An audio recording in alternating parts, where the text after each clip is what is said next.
Welcome to the Breakdown Podcast. I'm eating pizza, and I also need a haircut. How are you guys doing today? Today I'm joined by the one and only Brandon Miracle. Hey. And our good friend, ConMenRDW. David. Okay, so comment, like, I'm used to these kinds of Loganisms, but it made me laugh real good when you started laughing. Oh man. That is hilarious. We got some things to talk about this week for the Breakdown Podcast. But primarily, how many hours have we collectively put into Super Smash Bros. Ultimate? You know, I don't know how many hours specifically, but I would assume maybe like 50 something in total. Like with the combination of us all. Yeah, I mean, actually, that's a really good question. I should really boot this up. Here's some of the prep that I forgot to do. I need like a checklist. I'm not gonna touch my Smash because I'll start playing midstream. Let's see if it'll focus. Come on, camera, focus. Looks like 15 hours, maybe. No. Try 75. I probably have significantly less because I've been doing other things in there as well. Yeah. Okay, I have been powered on for 31 hours, so that's still not an insignificant amount, given that I've had it for a little over a week, and then I've also been working. Yeah, I don't know if I should be proud of myself or feel bad. Maybe a little bit of both. Be proud. You know, life's about a balance, so you don't want to be too positive. But you can't patch life. I mean, that. You can, but I mean, I guess the question is like, how much patching do you actually want to do, right? Well, it just depends on how big the updates are. Everything is like hours. Holy crap! I did not know I was that many hours in already. What are you at? 60. Time kind of just flies by, doesn't it? Mm-hmm. All right. It's weird. Like, I 100%ed World of Light. Making my way through classic mode with every character. I don't know how you did that so fast. I don't know how you did that so fast. 19 hours and 38 minutes, I think, was my time. I think I'm like maybe 12 hours in, and I just got Snake. Oh, I spent a lot of time as Snake as soon as I unlocked him. But like, I 100%ed World of Light. I'm making my way through the challenges, making my way through classic mode. I've cleared like 5 of the challenge boards. Mm-hmm. How many are there? 7 or 8, I think. Okay. At first I was like, aren't there only 5? But no, there was more than that. Definitely. No, there's more. Like, this is simultaneously the biggest Smash Brothers of all time, but I already feel like I'm running out of content. I don't know how I feel about that. At least in terms of like single player stuff to complete and whatnot. Obviously, World of Light takes a good long time. It's significantly longer than Subspace Emissary was. Yeah, I mean the fact that you spent like 20, you said like 20 hours in it. Just under. Like there not easy there either. are plenty of like $60 games that don't even have close to that in terms of gameplay. The fact that a Smash Brothers got like a 20-something hour campaign plus the endless amounts of multiplayer and online play is good, honestly. That's true. I guess it's kind of sad for me because I wish I had more, but it's just because I did so much of it. And I did that mostly because I fear adult life. You know? Like, I'm never going to have the time to go back, so I have to take the opportunity I've given myself, that I've afforded myself, and get as much done as I can. Well, I think that's also one of the reasons why we build and we do what we do is, you know, I've said it again and again, is like, we want to make more time for games in our lives, right? And so, if we create and talk about games, that's just one more way that we can involve that in our lives. And then eventually, you know, if that's what we do for a living, like, that's amazing. That sounds like so many childhood dreams. Like, man, I wish I could play video games and get paid for it. You know, so many people are doing it now, and it's like, oh, we want a piece of that pie. I will say that World of Light is the perfect handheld like mode because like Definitely. you just go in, do a couple matches, get to that really hard one that you just keep dying on, and you're like, you know what, I'm done. Close out the game, go back in later. Like it's a really good handheld mode. That's mainly the way I've been playing it, really. Like in short bursts. I definitely see that, especially like, you know, I had my friend's Christmas party the weekend that Smash came out, and pretty much everyone at that party owned a copy of Smash and a Switch. And there was like 14 or 15 people there. And it was funny, like we were doing a local tournament, and in between matches I would just see the Switches come out and then the World of Light start on each one of those screens. Specifically you, Logan, you were back at it like every time. Every time I'm like, oh wait, we're not doing anything in particular. We're just playing Smash. Okay, I'm not playing Smash on the TV. Okay, I'm just playing it on my Switch. Yeah. I also quickly want to say hello to everybody in the chat. We've got some other people giving us their power counts or their gameplay time. Snow says he's got about 75 hours. Marco Universe has got 95 for power count time. And Marco said he's got 27 hours in World of Light. Snow took 21 hours to beat the game at 63% or World of Light. 63%, yeah. Yeah. Hey man, like I believe that because my friend, when I was in New York, he was playing World of Light. He was on the very beginning. He went right at the beginning, right? Mm-hmm. He was on the Shulk and whoever that Fire Emblem character was mission, and he was super underpowered, and he was determined to beat it without going on until he beat it, and he was on that for like a day and a half, like just constantly. I was like, "Can you like do something else?" He was like, "Nah, man, I gotta beat it," and I'm like, "Okay, you keep doing that. I'm not gonna stop you," but he was on that for a good minute. So. Yeah, I mean, there are a lot of challenges that are fairly difficult, so they're going to take a while. Like, a lot of people are getting stuck specifically on Dr. Wily, I hear. Oh, yeah, Dr. Wily's wild, bro. I think I tried it. No, I didn't even try it. I tried it once. You know, you guys had mentioned that one that everybody was like, oh, wow, that's really hard. And then I found it, and I was like, nope.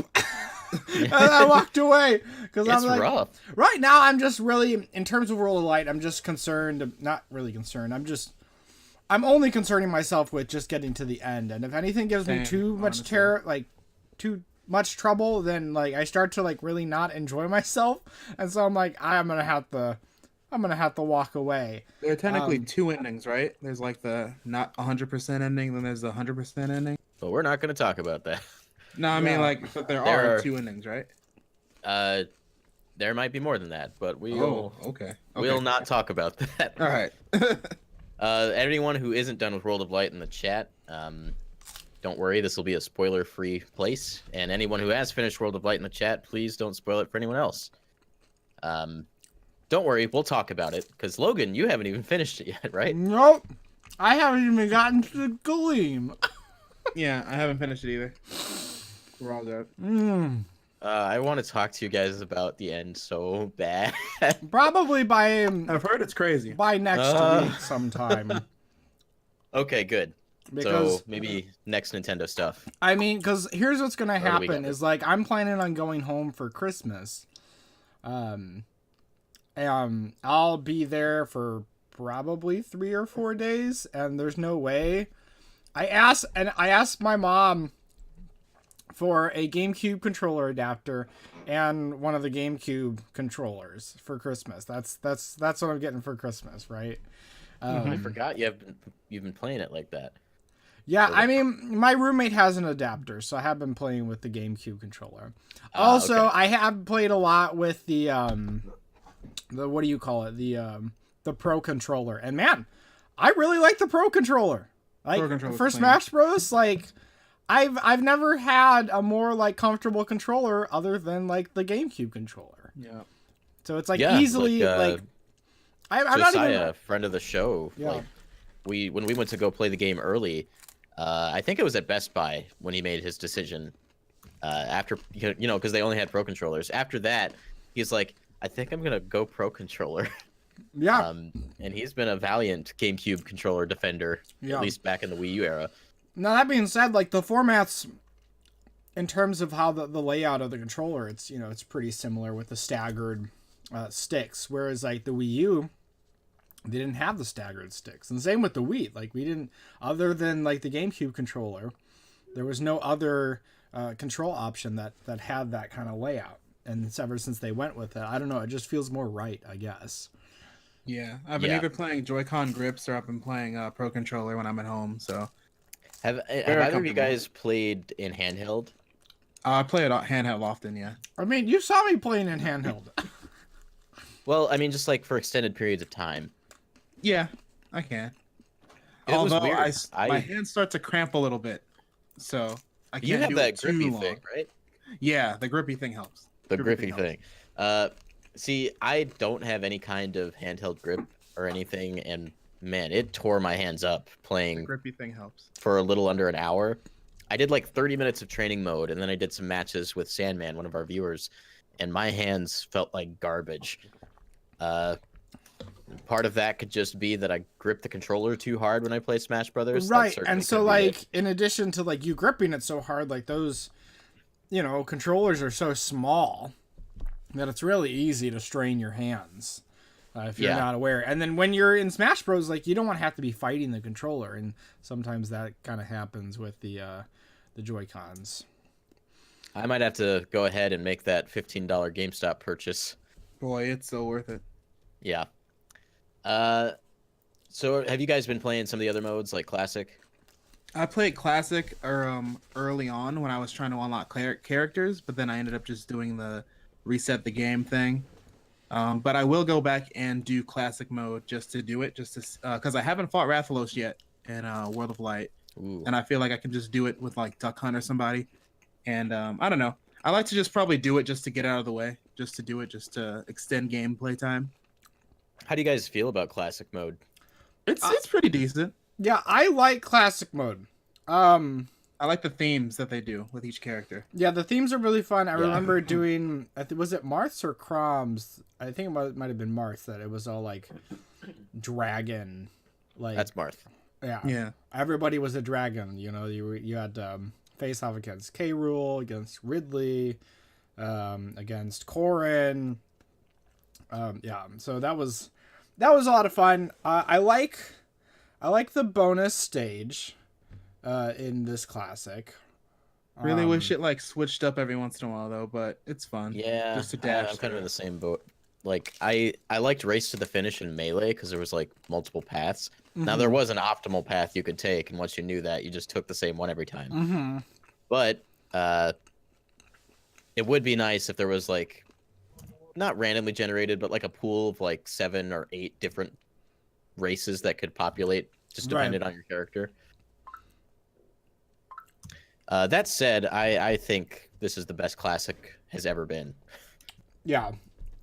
I think maybe the only one that's better overall is probably Smash 64. But back then, that's all you had, so Classic mode kind of had to be good. Right. Back mean, when it was wasn't called even- single player. Yeah, I was about to say it wasn't Classic at that point. No, it was new back in 1999. Oh, next year's the 20th anniversary of Smash Brothers, everybody. Oh, it is? That's unreal. Oh. So maybe there will be a happy 20th anniversary extravaganza where we get a nice big boy character reveal, like Banjo. We get like classic fighter spirits. They're all like N64 renders. Oh, that'd be awesome. And maybe even some costumes, Yeah. like the one in Odyssey. I'm so down for more like costumes. Just them I like really hope we get throw that. them in as freemium DLC.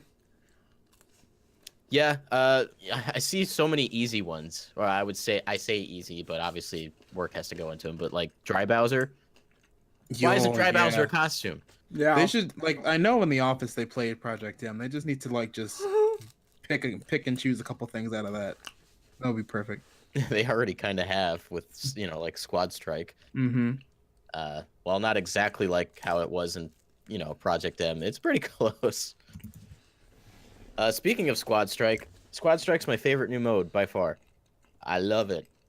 Just being able to pick 3 or 5 different characters and fight it all out in one single match. Makes me That's think of super King of cool. Fighters, but Yeah. Smash Brothers. This is something I've always wanted to do with Smash Brothers, and I don't honestly know why it took so long to get here. That said, you can only do it with one other person at a time, and you can't do it online. But I would like to see the competitive scene adopt a squad strike tournament circuit. Actually, recently, me and my friends, we had a Smash party this past weekend, and we actually used Squad Strike, and we did the tag out. We did the whole tag out thing. So we had set it to mode where every time Smashdown? you lose a life, it switches, and like there's actually a pause in between. So then we just pass over the controller, and then it's like that. So okay. I think it's best of is what the setting is. Yeah, So, yeah. Oh yeah. Personally, is Smashdown within Squad Strike, or is that something different? It's Smash under Down's separate. Special Smash. Okay, it's on. Yeah, I really like Smashdown.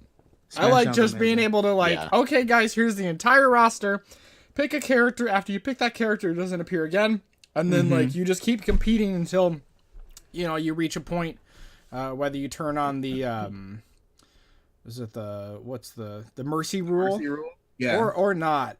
But I really liked that. I remember, a few days, like the night of the party, with you and Alvin, Brandon, Yeah, playing that was fun. Smashdown, and then who was the 4th player, and then bopped out and it got replaced by a CPU. It might have been Johan. I think Okay. Johan was playing with us. Right. But that was just like, and then it was like super close. Like, who took that? Yeah. Was it? It came down to a tie, I think. In the Oh end. yeah, it ended in a GG. draw. Which was Yeah. like, oh, that feels good. And all it said was draw on the screen. It was super anticlimactic. For me, Smashdown ended up being exactly how I imagined it being, which was me playing with a friend. It was like me and 3 other friends, and one of which only plays with like 3 characters. And then after we sniped those characters from them, and they couldn't choose them, they got mad, and they were just like, "I guess I'll play with Rob then." And we were just like, "Yeah, you better." so they just ended up like trying out different characters, and they were like salty the whole time. But I was like, "Hey, there's 74 characters. You have to use at least 10 of them. Like, I'll take 10." So it's like a great way to like just force people to like try out different things. Because once you know how to play with one character, for sure. it's just basically learning everyone else's animations at that point. So. It's funny when you get down to like the last like 15 or 20 characters and you That no realize one that wants. exactly like none of you play them. And that's when you make those discoveries that, hey, actually maybe I do like this character and I just never gave him a chance. Bro, I noticed that I actually kind of dabbled with Dr. Mario, and I'm mad because in Smash 4 and Melee, Dr. Mario was mainly just like the Mario that could use the tornado move, because they gave it. Well, in Smash 4, Dr. Mario was just the Mario that could use the tornado. Yeah. But now Dr. Mario is just the heavier Mario, and I'm just like, okay, I can deal with it. I can deal with this. I'll actually use Dr. Mario more than regular Mario now. So I'm like, oh, Gonna put my nerdy Smash specs on. Dr. Mario is actually the same weight as Mario. he is. just- His jump He's is got a lower different. jump. Yeah. Oh, so that's what makes him seem heavier, because his Yep. jump is. Oh, okay. He is stronger too. Is he slower though? He feels like he's slower. I think he might be, yeah. Yeah, he's slower too. Yeah. He does have that cool, crazy down air spike His now. down stomp. But see, Hands that right just up in the it air. makes so much sense, right? Because Dr. Mario is less physically active than Mario. Because Mario is a And plumber. he's weighed down in that doctor's coat. His up B is him stomping out a smoke. I mean, so- it's not like denim's pretty heavy. It's not like is. Mario isn't wearing some hefty clothing, but Mario's Dr. Mario's running wearing around. denim too. He's wearing a stethoscope. That's very heavy medical wear. You need to understand. But I think the Heavier main than that main thing here is though he's just not as physically active. Yeah. That's true, but he is I very would've- healthy. I would have loved though if they changed his Final Smash to like incorporate the viruses maybe I'm so instead bummed of that just they being didn't. like the flame thing with the pills instead. But it's fine. It's okay. I feel I'm like not they bad should have changed a couple more Smash or Final Smashes than they did. Like Young Link definitely just needed Fierce Deity. Like even if he just did Triforce Slash but transformed into the Fierce Deity, That would have been better than just giving him Yeah. Triforce Slash. We don't need 2 Links with the same final smash. Excuse me. Honestly, Toon Link shouldn't have Triforce Slash either. He should just be able to call in like a wind tornado or like a tornado or something. Yeah, or maybe like the King of Red Lions comes in and just Just runs floods the over stage or something like that. Yeah. There's so many opportunities. But I'm never going to say Sakurai is lazy because that is so Seems far amazing. from the That's truth. objectively not true. Yeah. Because the first Fighter Pass DLC character threw everyone off, and we Joker, never expected it. we never saw it coming. You never see it coming. No, it was funny because when I was in New York at the Nintendo NYC line for Smash launching, everyone Did you was guys see basically that? the Like, were you trailer. watching live? I was watching it. I wasn't watching it in the building, but I was watching it in the line. And a whole bunch of other people were watching it. So as the trailer played, you could just hear people that were watching different streams as they're somewhere a couple of seconds before each other. So there was like echoes of screaming on different sides of me. I was like, what the heck is going on? And then me and my group of people were watching on the stream. Then Joker was revealed, and we were just like, oh my God. And the group that was like 10 seconds in front of us was like, yeah, right. So it was just a whole bunch of people just hype. Resonating off each other. It was great. I looked at it like a reaction video because I guess they were playing it on the screen on the inside. And I was like trying to find you to see if you were in there at the time. Yeah, so with that, they actually had I think it was like the first 100 or so people in line. They let those people in first. And they had like a special screening of that reveal trailer, which is where I think Gabe is the one who posted that reaction trailer that even Reggie commented on in a Nintendo Minute. Yeah, And yeah, his reaction was the one that got noticed. But also the first 100 people in line also got special collector's edition versions of Smash that had cards in them from Sakurai that were like signed. They were like, he was like, thank you for buying this game and stuff. So I was like, oh my goodness. So that was really cool. Oh, that's awesome. That line, I underestimated the size of a Nintendo NYC line because that thing was down the block and around. It was ridiculous. How long were you in line for? I was in line probably through the whole Game Awards. That's all we were doing when we were in line, just watching the Game Awards. So that was like a 2.5 hour Yeah, thing it was if you like count the 2.5, pre-show. 3 hour line. Yeah. Yeah, wow. Well, I'm glad you had fun. It was fun though. Yeah. And you know, we've been talking about Smash for about 20 minutes, It's and like since the we're on the Nintendo topic of podcast. games, it is the topic of the podcast. But before we move on, we got a question earlier from Sonic Runner. What our DLC predictions are, and why don't we just go around and say what we think is going to happen next? And I'll start with you, Logan. I mean, I feel like I thought I knew what Nintendo was gonna do, at least You'll never better see it coming. than yeah. Joker screwed everyone over. Yeah, No one knows anymore. it just kind of like knocked me up. Like I still have a feeling that we're gonna see Banjo and Kazooie. Yeah. I just feel like any character that's like really deserving and that would get a big reaction, and then Nintendo would put on that list, and that Microsoft is also okay with. I just don't see it not happening. You know. Mm-hmm.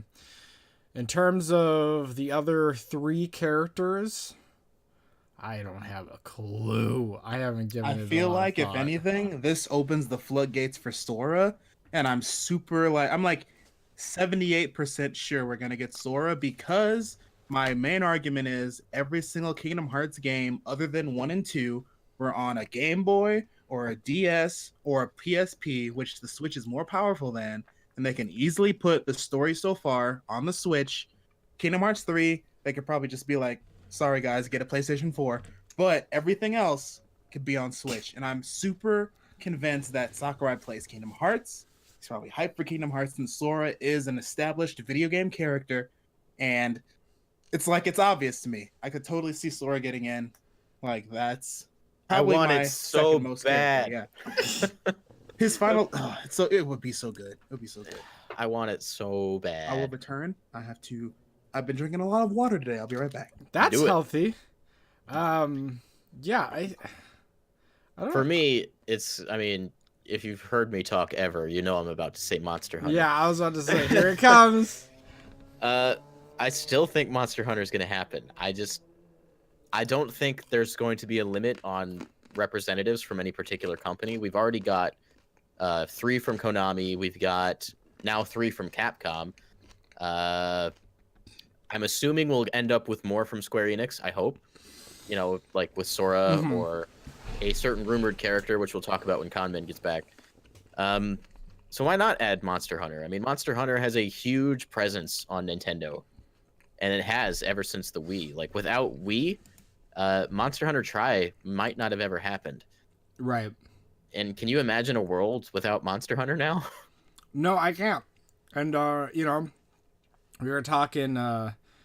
They a few days after the Game Awards announcement, they announced Iceborne, the Yeah. Monster Hunter World expansion, and that really got me thinking about going back in because I still haven't hit like Hunter rank 100, and I still want to do that and finish that last like urgent quest. Yeah, I'll probably get back into Monster Hunter maybe like a month or 2 before Iceborne comes out just to catch up. We're saying that Monster Hunter could be in Smash.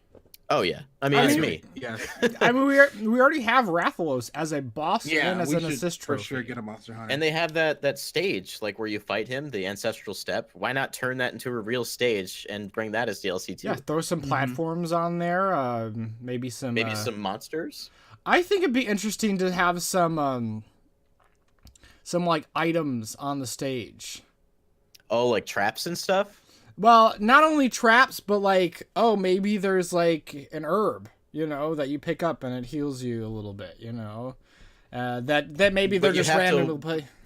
But you have to sit there and do the whole like gathering. Oh my goodness. It takes a whole 5 seconds. I think, yeah, there's endless possibilities for Monster Hunter. They can integrate like several weapons like into the one move set. That's what they did with how the Monster Hunter and MVC Infinite works. Or the Inkling in Smash Yeah, Brothers. I was about to say Inkling. Yeah. Arlo said something in his 2019 Nintendo Predictions video. Shout out to Arlo. And he said that Monster Hunter was going to come to Super Smash Bros. Ultimate. But he brought an idea I didn't even think about. He said that when you select the character, you'll get the entire, like, create a character screen, and you're just going to get to make your hunter. And I'm super down with that. Like, you can already make a Monster Hunter menu next to the Mii's, yeah.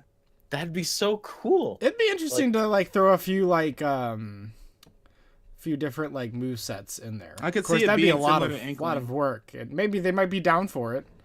At the very least, like, if you can change your equipment to, maybe, like, one of 10 different armor sets that you could wear. Right. That's all I need. Especially if you can change each piece individually and mix and match, just like the real hunters do. Yeah, I could for sure see it being like Inkling, where it's just like different types of Monster Hunter sets, but they all do like the same thing. Yeah. Yeah, I mean, I'd be into that too, honestly. And I would also hope that the weapons would change to reflect whatever armor set you're wearing. But yeah, that's my guess. I'm still holding to it. Even if none of the 5 DLC characters are Monster Hunter, I'm still gonna say Monster Hunter is coming as DLC. What if we get like somebody like super niche, like hardly anybody knows who they are? I mean, I guess in a sense, like Joker's pretty niche, but yeah, Persona 5 was. You guys think because of Joker being in Smash, we're actually get a Persona 5 port next year? Persona 5 Golden coming to Switch. I could see it. Guaranteed. Yeah, for sure. While you left, you did remind me of a rumor that's been floating around, and you know what we do with rumors. We don't treat them as fact and with a grain of salt. So don't take this as gospel. But and if you don't want to know what the rumor is, maybe just tune out for the next couple minutes. But the rumor right now is that the next character to be revealed for Super Smash Bros. Ultimate will be from a classic RPG series, and it's being claimed that it's Erdrick from Dragon Quest. Which Dragon Quest is that person from? I'd have to check. I wanted to say it was the first. Let me get a quick. It'd be really interesting if they Dragon choose Quest like 3. a specific Dragon Quest rep based off a main character of a game instead of like slime or something like Roger's been saying, like a character that everyone will know, but instead like a specific main character. At the same time, you think about it, and the Dragon Quest characters are drawn by Akira Toriyama. Yeah. So you bring in a character that looks like Goku, and people will be excited just because he looks like Goku. Yeah. But like another sword-based character though. Yeah, that's understandable. Like we've got a lot of that. Unless we got like one of the characters that were like a partner or something, where they like have magic or some other way of fighting other than sword. That'd like you could change your job. Yeah. But I mean, I'll take any Monster Hunter rep. I mean, Dragon Quest rep regardless. But now I know where your heart lies with Monster Hunter. Erdrick could also have a female alternative costume. That'd be interesting. Based on these images I'm seeing. I don't have any context for Dragon Quest. The only Dragon Quest thing I've ever touched is the demo for Dragon Quest Builders on Switch. Yeah, I mean, I've played Dragon Quest 9 Sentinels of the Starry Sky on DS, and then I've played Dragon Quest Builders, just the demo. But right. It's very classic core RPG if that's what you're up to. Right. I'm still waiting for that Dragon Quest 11 port to come to Switch, like in 2019 or whatever. Whenever that's gonna happen, right? At this point I'm like tempted just to get it on PS4 and anyway, because I actually want to play that game. Like, I enjoyed Dragon Quest 9. I'm not a super big like hardcore RPG kind of guy, but I can jive with Dragon Quest, and it might just be because I love Akira Toriyama's art. And it's just plastered all over those games. So I think we've pretty much got it for Smash Brothers right now, because that's not the only stuff we talk about on this show, as it turns out. We have 2 podcasts. One of them is specifically for Nintendo. We record that on Friday nights, 7:30 p.m. Central Time, and we do that live, just like this one. Smash has made all these things crossover episodes, so it don't matter. Right. That said, if you want more Nintendo goodness and you want to hear what we think, make sure to tune in on Friday at 7:30 p.m. Central, unless we have to reschedule, in which we will tell you. But we also have TV, movies, anime, and I'm assuming other video games to talk about as well. Yeah. So why don't we do this out of order? Since we've been talking about Smash and games, let's just get right into the games. I don't have any other games to talk about personally, but Logan, I'll throw it at you. Yeah, I mean, so my Switch is full of games. And I should say my Switch is full of a lot of incomplete games, right? So, like, let's sit on here. I got, like, can't really see it that well. But like you start and then you pop to something else? Yeah, so, like, here's Sonic Mania. I haven't finished Sonic Mania.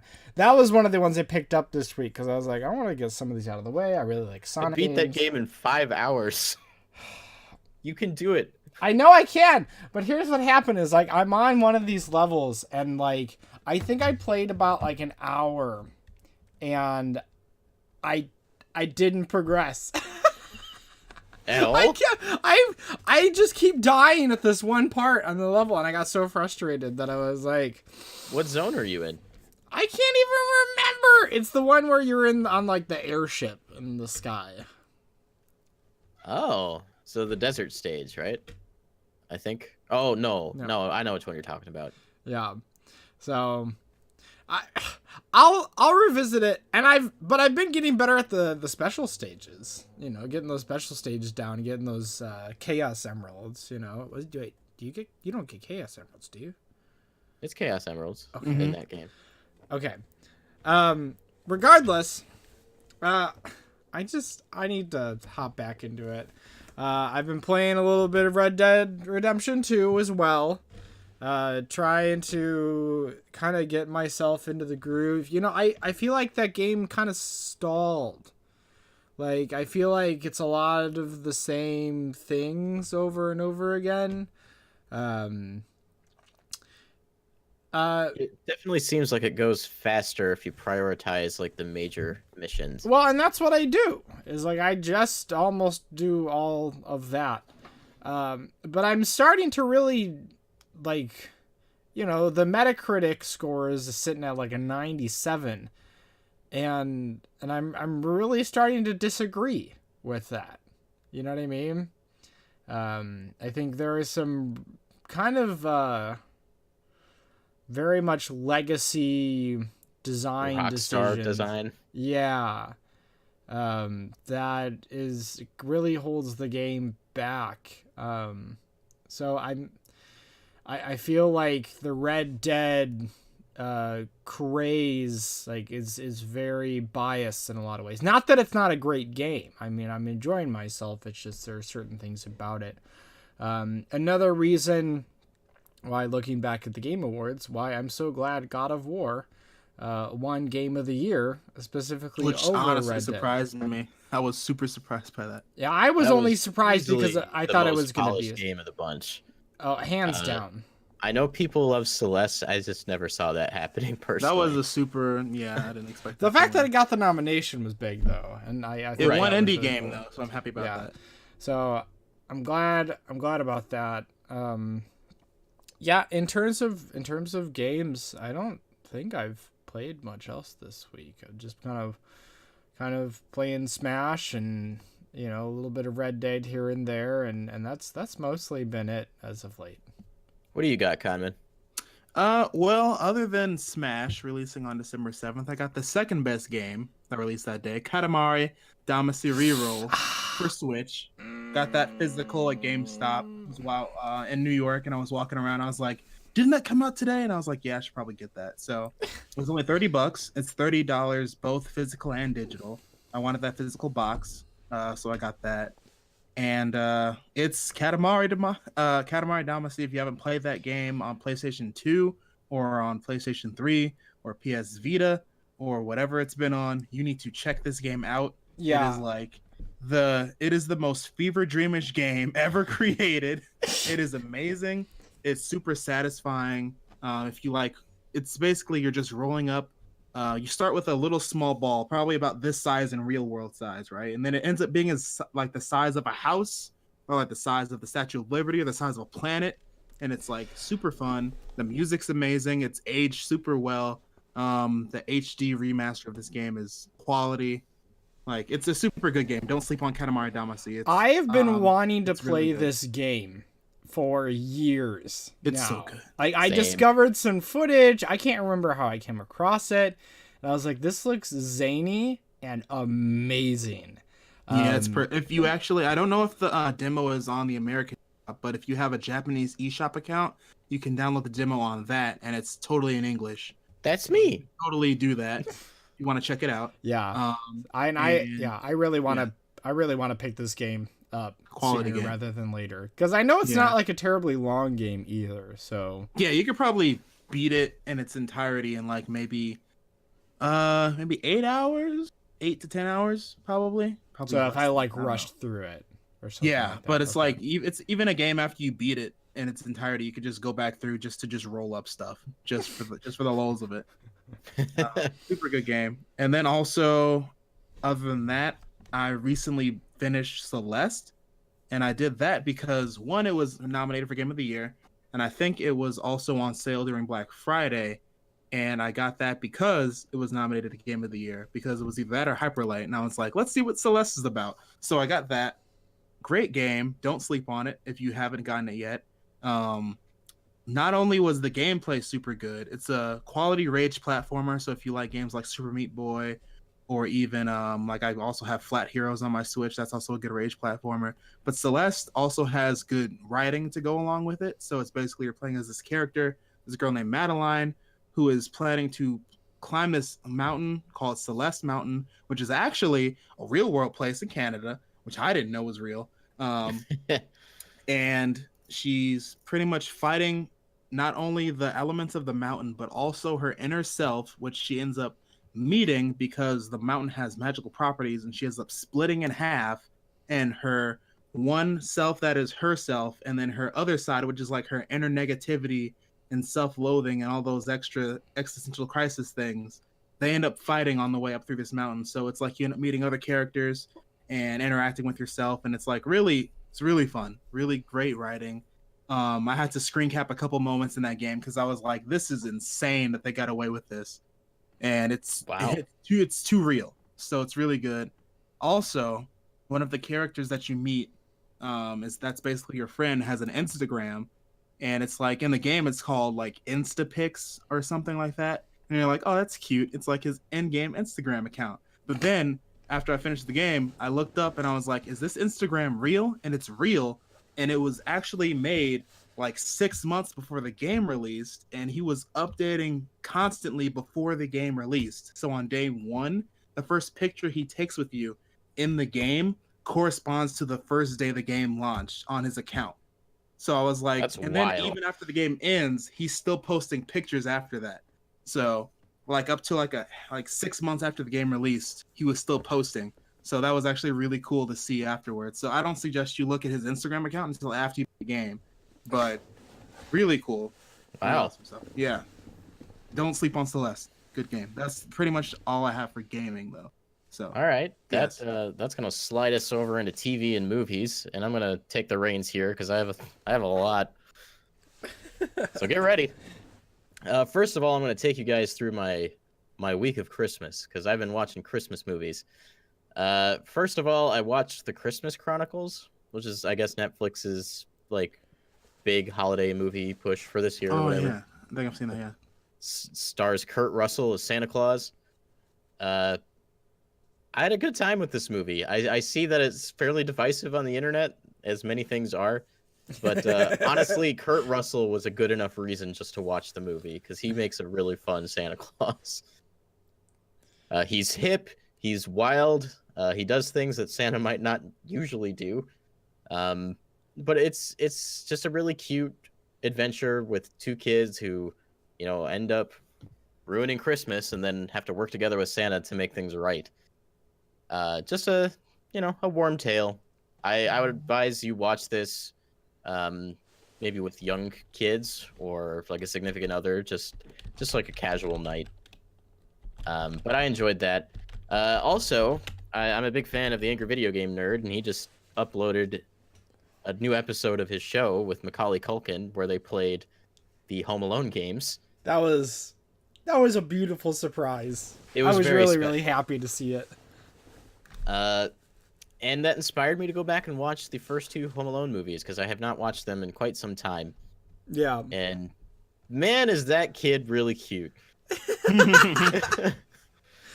They're so like campy but slapstick in a way that was apparently revolutionary for the time. I listened to the episode on Home Alone of Wizard and the Bruiser, and they kind of go through what makes that movie kind of revolutionary in the slapstick comedy in terms of like the effects and how they pull all that stuff off. So I'd advise you listen to that if you're interested. And then I hadn't seen Home Alone 2 in probably like 10 or 12 years. And I didn't realize that it is exactly beat for beat the same movie as the first one. Yeah. In a different location. In a different location with the same events, with the same characters just slotted out for different people. Because you've got the creepy neighbor in Home Alone 1. But the Pigeon Lady in 2. And the Pigeon Lady in 2. Yeah. And they both serve the same purpose from start to finish of the film. Oh. Okay. So what's funny is, speaking of Home Alone 2, Lost in Manhattan or Lost in New York or whatever, when I was in New York, I've heard the Home Alone theme song 10 times in 4 days. Seriously? So there were lighting displays in Manhattan on like major strips of street, and they were playing just the Home Alone theme song, and I was like, "Are you kidding me? Like, is this happening right now?" Is And this then something they celebrate? when me and my friends were walking around Central Park, we were like, it's like the Home Alone 2 movie. I feel like we're actually gonna get lost in New York. And I was like, no, we're not. Google Maps. So that was Watch funny out that for they Marv, actually the wet pride bandits. themselves in that movie.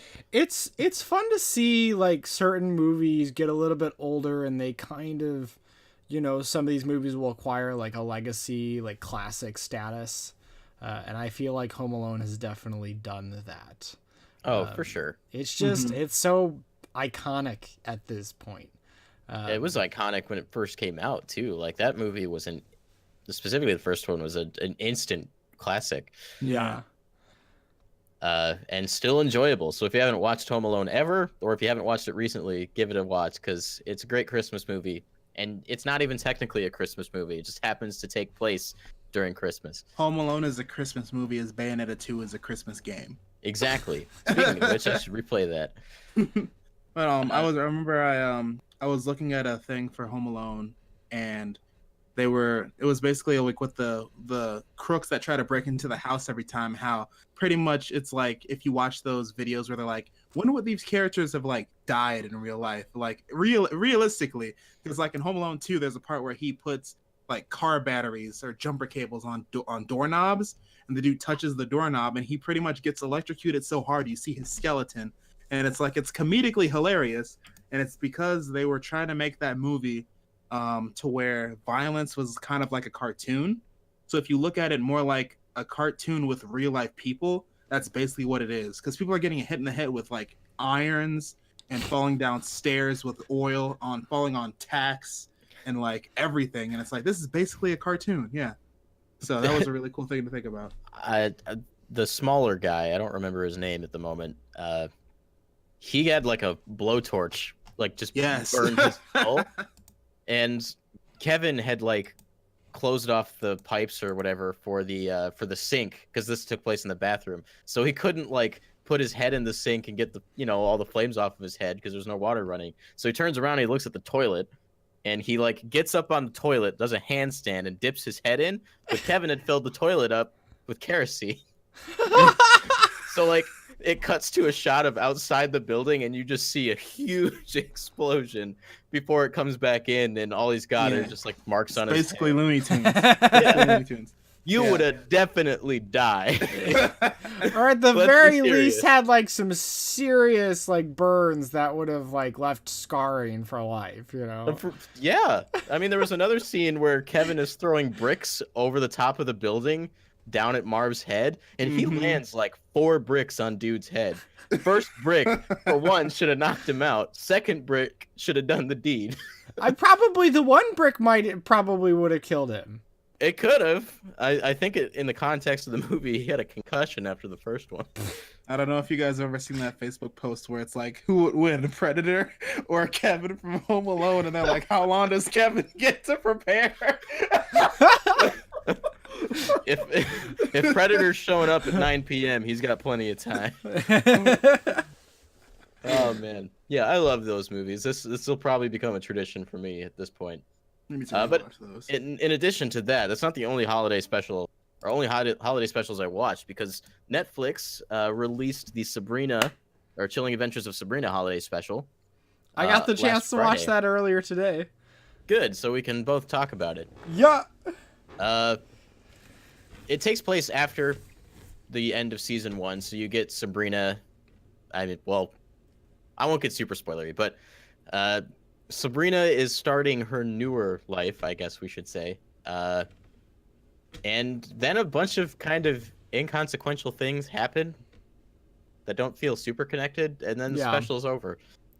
Yeah, it wasn't... I think, like, they were kind of like, oh, we want to do this holiday special because it's a nice gesture, but I feel like this is like the curse of holiday specials, Yeah. They're kind of just an afterthought.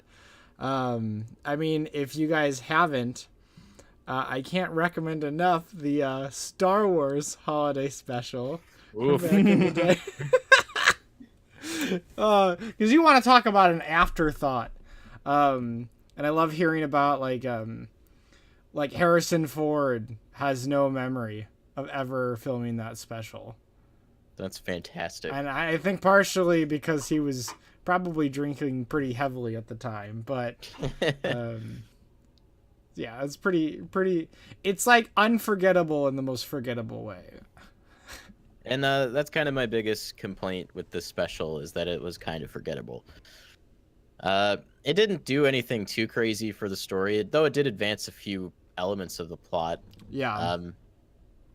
I guess it just kind of exists in this weird space of maybe this should have just been part of season 1 and the finale should have taken place afterwards, or who knows. That said, I still love The Chilling Adventures of Sabrina, and I can't wait for season 2. Yeah. Season 3 and 4 were both picked up by Netflix for a total of 16 more episodes. Yeah. The only thing I have to say about the episode really, other than like, it was an afterthought holiday special with a few elements that seem relatively important, is that I love this show. I love Harvey and Sabrina, and it breaks my heart what's happening, and I don't know where it's gonna go, you know? But yeah. It took me like the entirety of season 1 to realize that Harvey is played by that one kid from the Disney Channel. From one kid show? from Disney Channel? Austin and Ally, I think is what it was called. Nope. Never watched it. That's past my time, bro. Well, it was past my time too, so I didn't know, but he seems to have taken his evolution from Disney Channel quite well. Probably He's landed in a good role. In addition to that, I guess there is more holiday specials I have to talk about because I watched the entirety of season 4 of Fuller House in one night. Is that just one big holiday special? The first episode takes place on Christmas, I think. Okay. Or Christmas Eve. So that was the only holiday part of the whole season. But at this point, it's become a holiday tradition to watch Fuller House because it always comes out in the winter time. Right. Or near the winter time. So they're on season 4? Season 4, yep. Okay. Yeah, the rollout is a little bit slower than it was, so now we're only getting one season a year. Right. And it was enjoyable. I mean, it was Full House. It's what you expect. The older folks from the original Full House, like Bob Saget and John Stamos, Dave Coulier, they show up more in this season than they did in past seasons. Mm-hmm. And I kind of enjoyed that. The weird thing, though, is like they never seem to appear in episodes together. There's always the Dave Coulier episode, or the Bob Saget episode, or the Lori Loughlin episode, or the John Stamos episode. Right. They're never like in the same episode unless it's like the end of the season, or a few occasions where Lori Loughlin and Bob Saget were on at the same time. Right. It's just kind of strange. I guess their schedules might be busy and they just kind of have to write around that, which is fine. But I would like to see the whole family get back together a little more often. That said, I still enjoyed it. I love Full House, so I'm probably just going to keep watching this until it's over. I mean, depending on how well it does, it could be a while. Because, I mean, obviously, like, they're on the 4th season, so obviously it has enough of a following and either tickles people's nostalgia bone, a little well enough where people are just keep watching it, or it obviously you enjoy it for what it is, which, I mean, it's weird to think that, like, kind of growing up and realizing that not everybody has the same tastes as I do. And that sometimes it's okay to disagree about certain shows. I had a recent playful disagreement with a friend about another show that I've been watching that I did not anticipate that I would like, but I kind of love. And my statement was, I think it's a good show. And she was like, oh, no. And that show is Riverdale.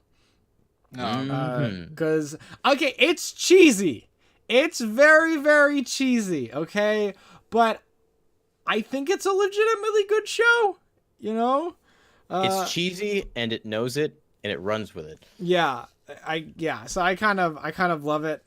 I love the current pairing. I'm not sure how it progresses. I just watched like the first episode of season 2. I love the pairing of Betty and Jughead, and now Veronica and Archie are getting involved, and I kind of love that as well. What, is Riverdale based off Archie comics? Yeah. Oh yeah. What? Yeah.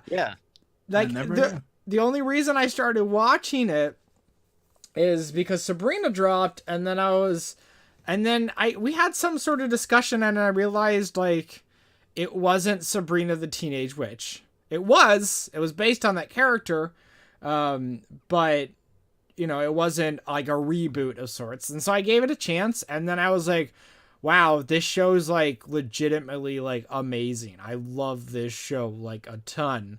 And then people started talking about how there's going to be a crossover episode. The possibility of a crossover episode exists. And then I was like, okay, I guess I'm going to have to start watching Riverdale. And then Brandon, all you had to say that you were enjoying yourself. And then I was like, okay, I guess I have to do it now. And I'd been so resistant because I had known about this show ever since it came out, and I just kind of like put it off to the side as like some like, oh, this is a show that chicks watch, which is, you know, a really regressive way of thinking, I'll admit. Shame on you. But like, you know, it's one of those shows like, oh, it's really drama focused, and it's kind of edgy and dark in like a really like cheesy way, which it's all very true. I just didn't think myself capable of enjoying something like that, but it strikes the right balance. It really does. Yeah, it's so weird, like the place that this show exists in, and on that scale, because like on that incredibly network, traumatic things happen to these people. Oh my god! Like the ending of season 1 into the first episode of season 2, where like, you know, Archie's dad, is shot. Yeah. And then, like, in the first scene in the first episode of season 2, he's, like, carrying his dad, and then he's just, like, covered in blood. And I was like... Yeah, it goes up, like, it takes the ante up on trauma. Not drama, trauma, very far.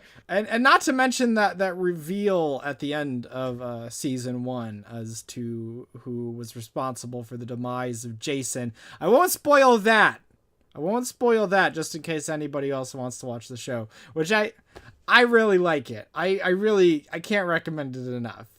Yeah. I'm excited to hear what you think of season 2, because season 2 goes places. Oh, we'll see. I mean, I'm working my way through it. I'm in full swing now, right?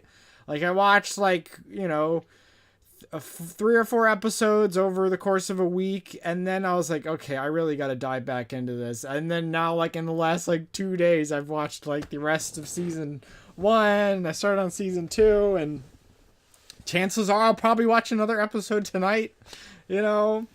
That's how it happens, man. Yeah.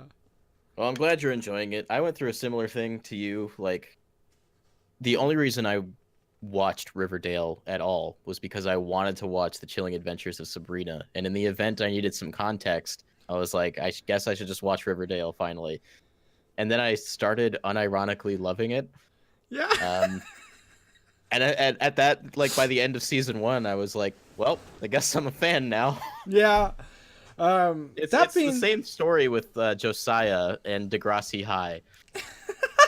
Him and his friend group started watching that ironically, and then somewhere they fell into it. Yeah, somewhere along the lines they fell into it. So that's what happened to me, and I'm not ashamed. I love Riverdale. Yeah, there's no shame in it. That's something I've acquired over the last few years. It's like, you like what you like, and you don't gotta be ashamed of it, right? Mm-hmm. If somebody doesn't like it, that's okay. And if they don't like that you like it, they can get lost, because, I mean, you enjoy what you enjoy. If it makes you smile, if it gets a good reaction, then, man, just keep on doing what you're doing. I guess with that, Logan, you watched a couple more things. Yeah. What did I watch? So I'll mention this because... I'd been aware of this documentary previously, and I should preface this... I still haven't watched it yet. Huh? I still haven't watched it yet. I'm so ashamed of myself. Yeah, well, and here's the thing. I haven't finished it, but I started it, and I was like... It just kind of popped in front of me on Hulu, because it's a Hulu original documentary, called Minding the Gap. And the reason I'm aware of this is because of you, Brandon... because it is made by a Rockford local and his friend group. About his friend group and such. They're... And he's an alum of the same school that I went to. Yeah. So I started watching it, and then I was like, I just felt compelled to click. And then at a certain point, I was like, I probably won't watch it. I'll probably just get a taste for it. But then I find myself like, 20, 25 minutes in, and I was like, oh, this is like really well shot, and it's really compelling. And it's fun to see people in that context. And then also like, the director, he has footage from like a decade ago, of when he was just doing some fisheye lens of them doing the same things that they're doing now, and just filming his friends skateboarding. And it's just something that he's always done. And then, at the very beginning, his friends made remarks about like, oh, am I allowed to do this on camera? Is this a good idea? And then like, wait, I'm actually giving you free reign, like, so it doesn't matter. Like, and it's a really like fun context. It's very unique because I think it's pretty rare that you get like a documentary that like everybody just knows each other and they've known each other for years. And yeah, it definitely gives you like a really just interesting dynamic, and it's just really well shot as well. I'm excited to watch it too because like all of the locations in that movie I'm going to know because I was raised here. Yeah. And I don't know, have you recognized any of the locations from the movie? No, I've been looking around and trying to see, like, some of it feels like it looks familiar, but I mean, that's just like the feel of a city, right? So I've been in Rockford enough to get kind of a feel of what it's like, but I haven't seen any of the, any locations in particular that I've really noticed and recognized. I have an announcement to make for Minding the Gap. This was just announced today, actually, as it turns out, at the very early morning. This comes from my news website, by the way. Minding the Gap, a documentary produced by Rockford native Bing Liu, continues to make a push for an Oscar, as it's been recognized as one of the 15 finalists for Best Documentary Feature. Whoa. So this movie might win an Oscar. Whoa. Ooh, nice. I mean, just the fact that it's nominated. Yeah, the fact that it's getting so much recognition is super cool. I mean, that's great for Bing. I mean, oh yeah, it's quality work, and you can tell he's put in the time to really develop the skill set and the tools that were needed to produce something of this quality. So it's great to see that. It just feels very, very stylized and unique. I can't say I've ever seen anything quite like it. I'm gonna have to make that part of tonight's viewings. Yeah. I'm also gonna watch Mary Poppins tonight. Ooh. The new one? The original? The original. Okay. Oh, okay.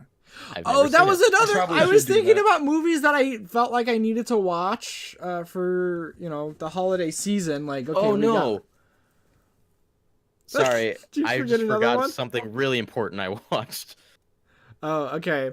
You can mention it after I talk about go for it. These last two things. One, I was thinking about like, more movies I need to watch. And when I was working the other day, somebody had ABC on the break room TV. Not this break room, the break room at my current job.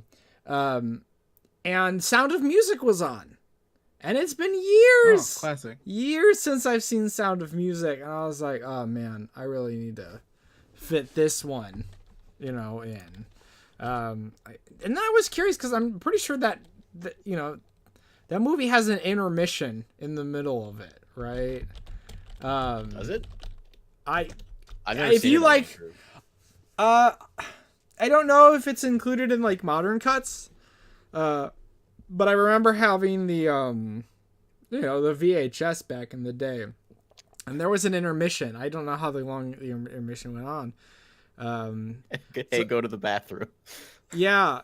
Well, I mean, it's a pretty lengthy movie. Right. It's like almost 3 hours long. So 3 hours long. Jeez. Yeah, almost 3 hours, 174 minutes. So I feel like that's probably that. I mean, obviously, it happened a lot more back in the day, but I think we've gotten more accustomed to long movies, right? Oh, for sure. So we don't. You can put a 3-hour movie on. Everybody's like, okay, we'll use the restroom beforehand. And outside of that, planning on watching that.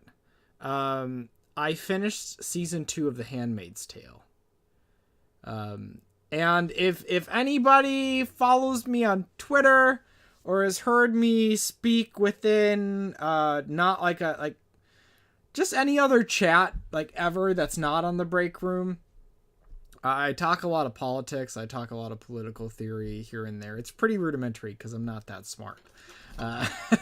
But this show deals with a hypothetical future for the United States where there is a second American Civil War, and the people who win the American War are these like uber fundamentalists who establish a totalitarian theocracy.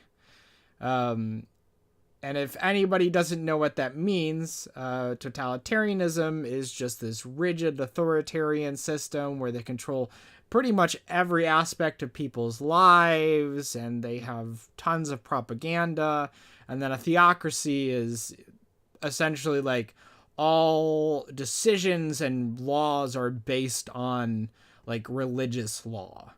And so you just have this super rigid and oppressive system where they find the few women who are still fertile, and essentially they use them as breeding, what's the word I'm looking for? Sounds Vessels. And it really just gets at me, right? And I really like it. It's a tough watch. I should mention it's pretty illicit in some of its content as well. So if you are probably under 17, I can't recommend it.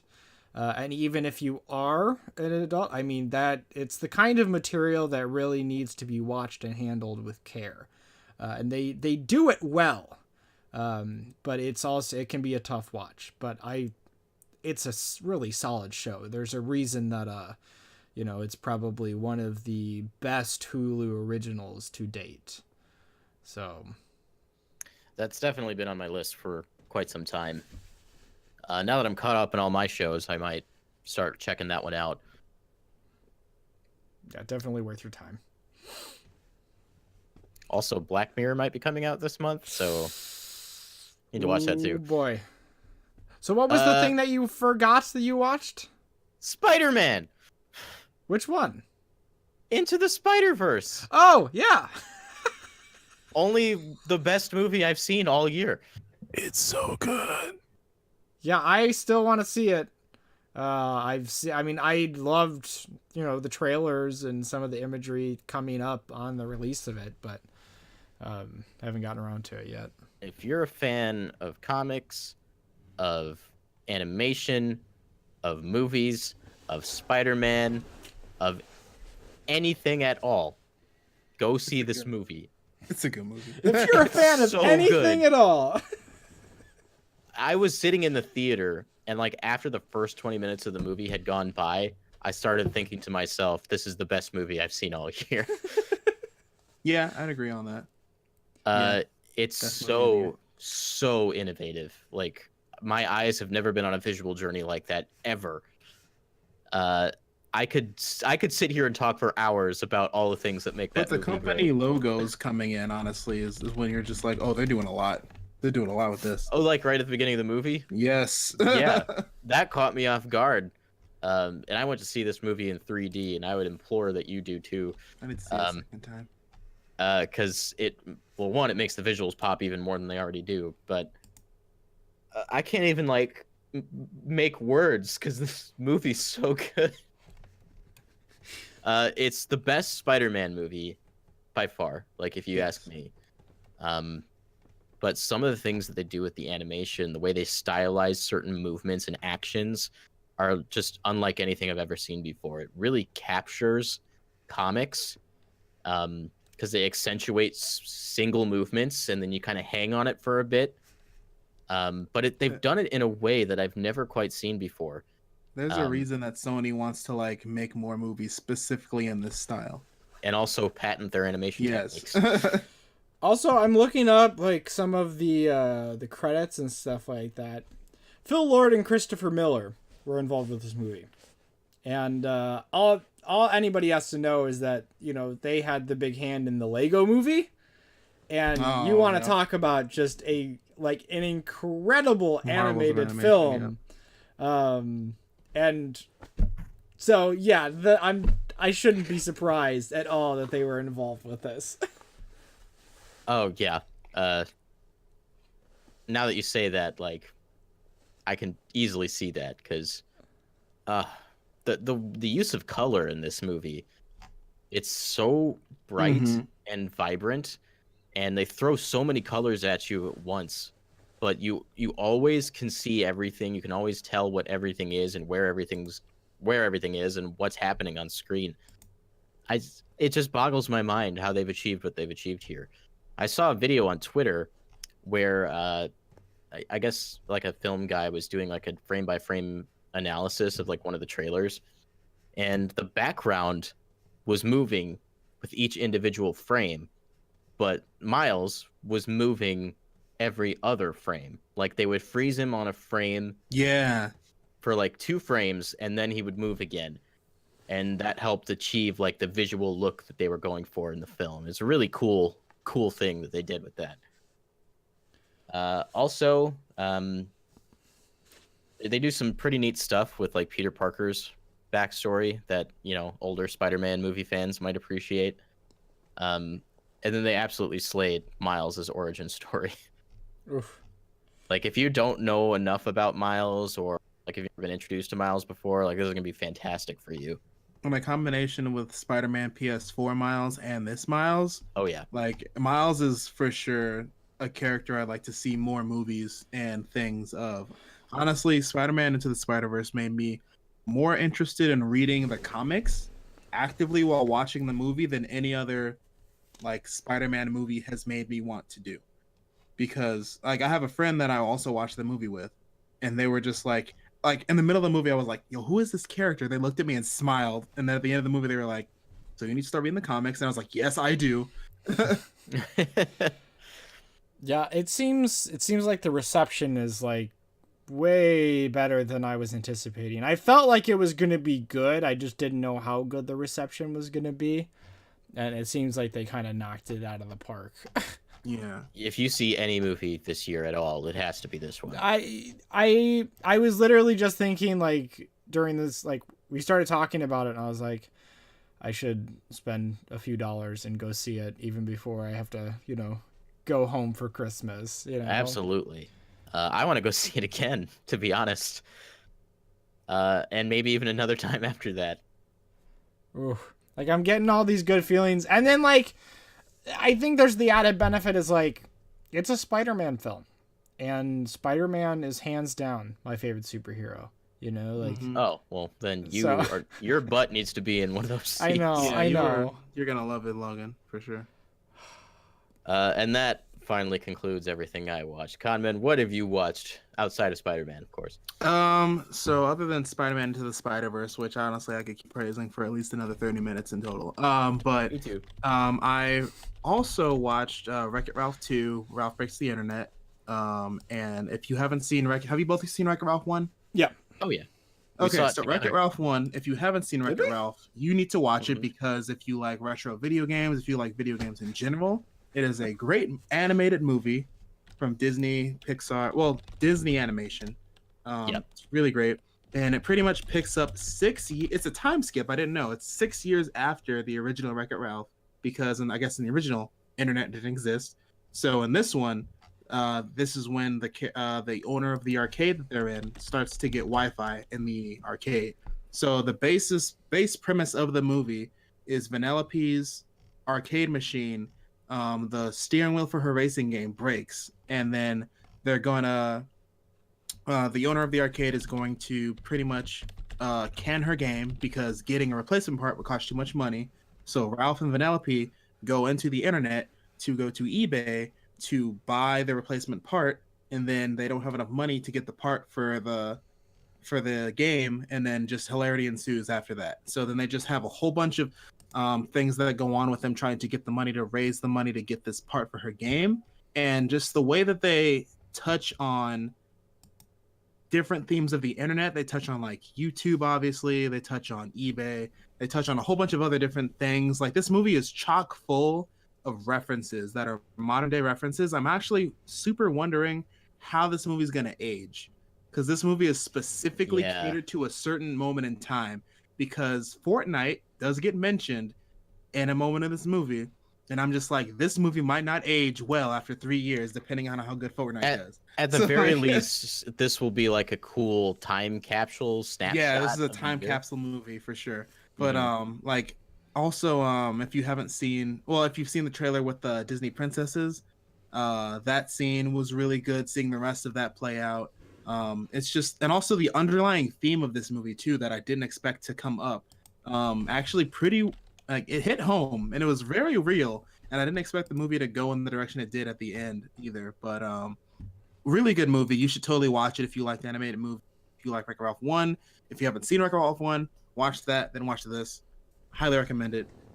Also, what I watched is Bumblebee, which was thanks to my girlfriend. She got advanced screening tickets, and we went and saw that yesterday. And it comes out this weekend, actually. So it was a nice advanced ticket screening. But my main reaction out of this movie was it destroys the Michael Bay trilogy, or the Michael Bay series of movies that came before. So the funny thing about me is the funny thing about me is I'm not a huge Transformers fan, but I love the idea of Transformers. The idea of robots becoming cars and cars becoming robots, and just like there's good ones and there's evil ones, and then it's like they're fighting for a war for a specific purpose, and it's like that's all I need to know. I also played the Xbox 360 games, and those there were like two, and then there was like Transformers Devastation, which was a Platinum Games fighting game for Transformers. Heard good things about that one. There's also been a couple like Transformers TV shows. Some are hit and miss, but it's like just the idea of transforming car robots is amazing to me. So seeing the Transformers series develop from being dormant from what used to be this ongoing series of movies, which apparently got canned, because my girlfriend was confused. She was like, is this like another movie in that series, or is this like a reboot movie? And I'm like, no, they destroyed that series. They retconned that. This is a new thing completely. And so this doesn't even, this is completely new. Like, forget everything you knew. I didn't know that. Erase that from your memory. This is a whole new series of movies. It's probably a good thing. It's actually really good, because even in the first 20 minutes of the movie, they start on Cybertron. It starts on Cybertron. I think the original Michael Bay series started on Earth. Yeah. Which was like, I haven't seen the first movie of that series in a long time, and I probably should watch that to compare these two. But this one handled the Transformers backstory of why they were on Earth in the first place a lot better than that original Michael Bay series did. Also, the art style looks more similar to how they did in the comics and also in the older animated series. Like Bumblebee looks more like Bumblebee than the Camaro original Bumblebee did in the other movies. It's more lighthearted and easier to get into than it was in the original Michael Bay series, because it's more like it's more Hasbro oriented, because like even in the credits, the first thing like based off the toys based on Hasbro.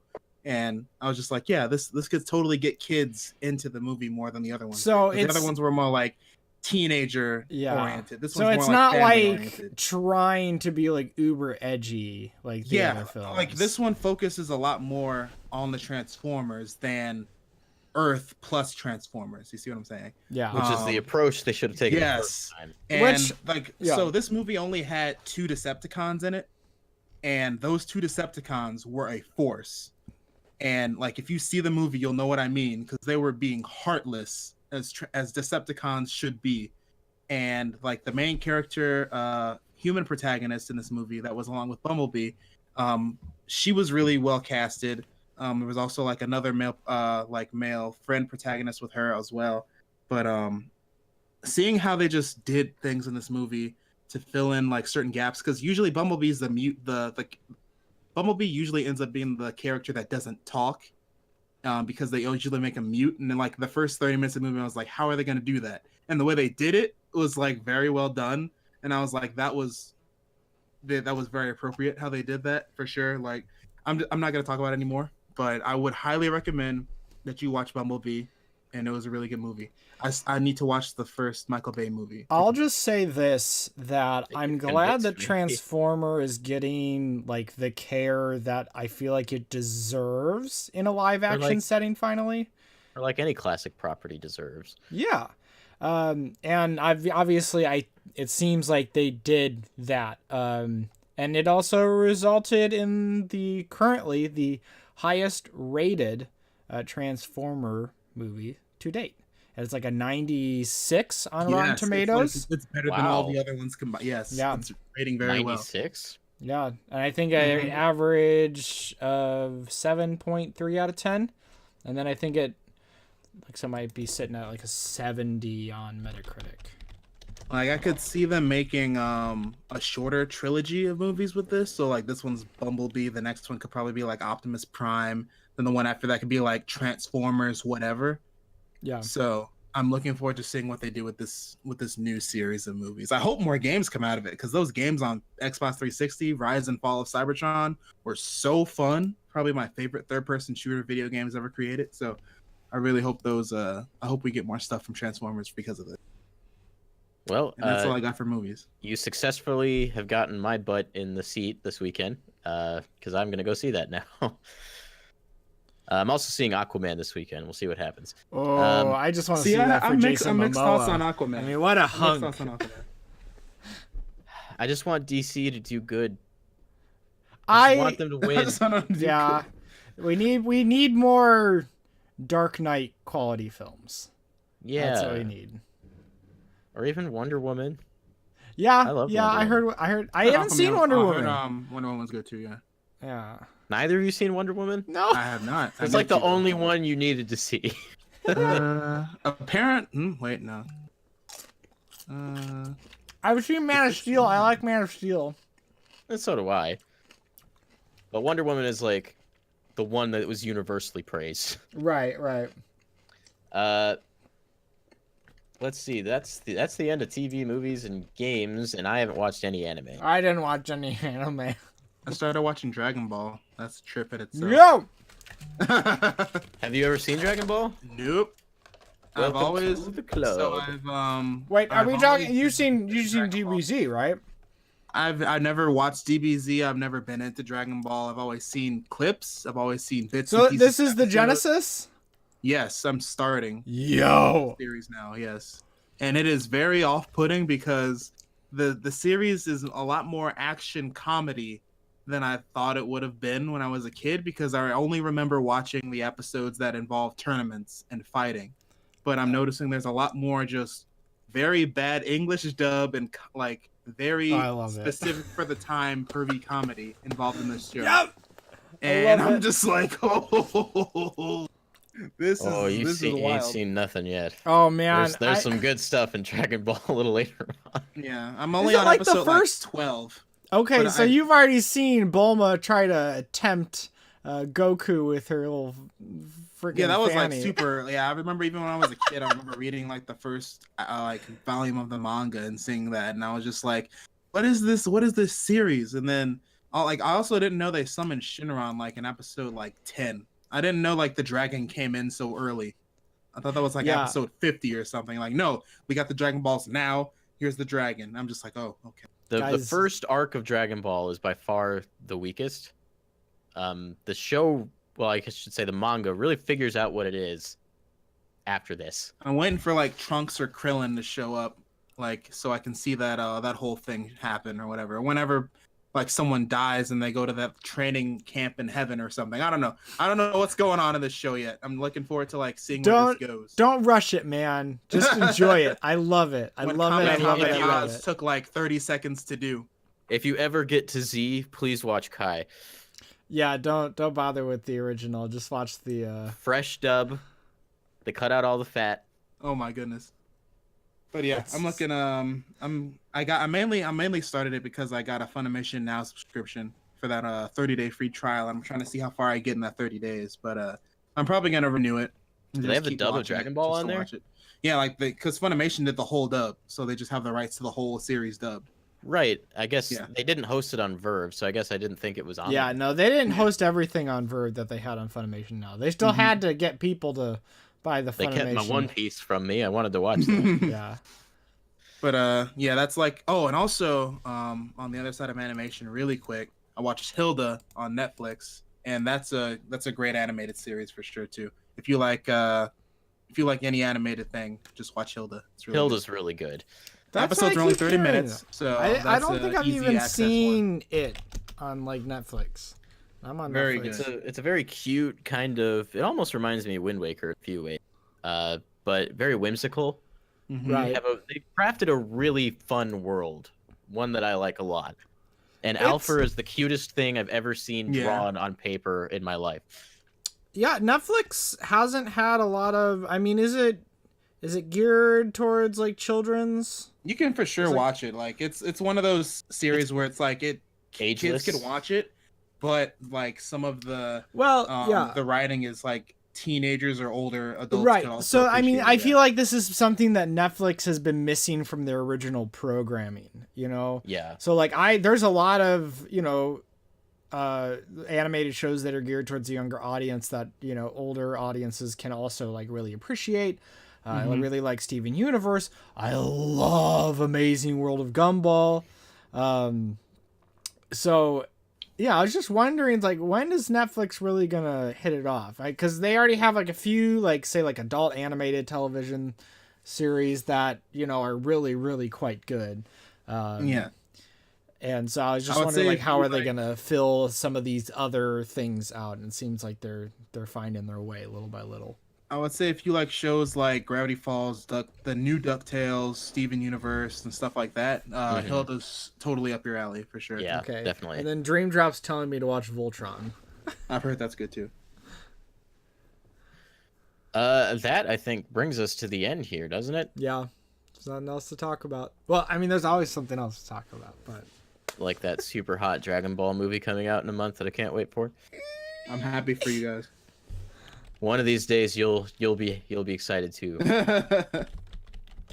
I can't wait. Yeah. So, I will probably go back to playing more Super Smash Brothers after this, but I'm also getting really excited for Kingdom Hearts 3. It's creeping up on me. I ended up watching a half an hour, hey, this is everything you need to know for Kingdom Hearts 3 type of video, just to kind of refresh my memory. And one, wow, there's a lot. And Yeah. two, I just need it. I really want to be that non-fan that just jumps in just to like be like, I want to play in the Tangled level and the Monsters Inc. and Big Hero 6 levels and just have fun and not know what's going on but still have fun. And You then know- I have like 20 friends that are like, we'll kill you if you do that. And No, I'm like, oh see, no. That's dumb because time and time again, I have jumped into different series, whether it be different mediums, I don't know just if it's anywhere, possible and to know it what's and going it it's what gets me into it, right? So many people who are so elitist about you have to start here, and it really keeps people from enjoying certain things, on. right? We got you started on Dragon Ball with Battle That's what I was about to say. It's like I was like, hey, we're gonna go see this Dragon Ball movie, and it's like I've never watched Dragon Ball before, and then I watched it, and I was like, I think I like Dragon Ball now.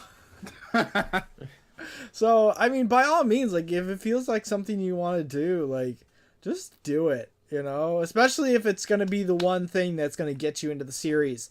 Because if you like one game, you're probably gonna go back and play the other ones. I mean, I've for sure I've played Kingdom Hearts 1 up to like near like maybe 5 hours from the ending, and then I've played Kingdom Hearts 2 like up to 5 hours before the ending.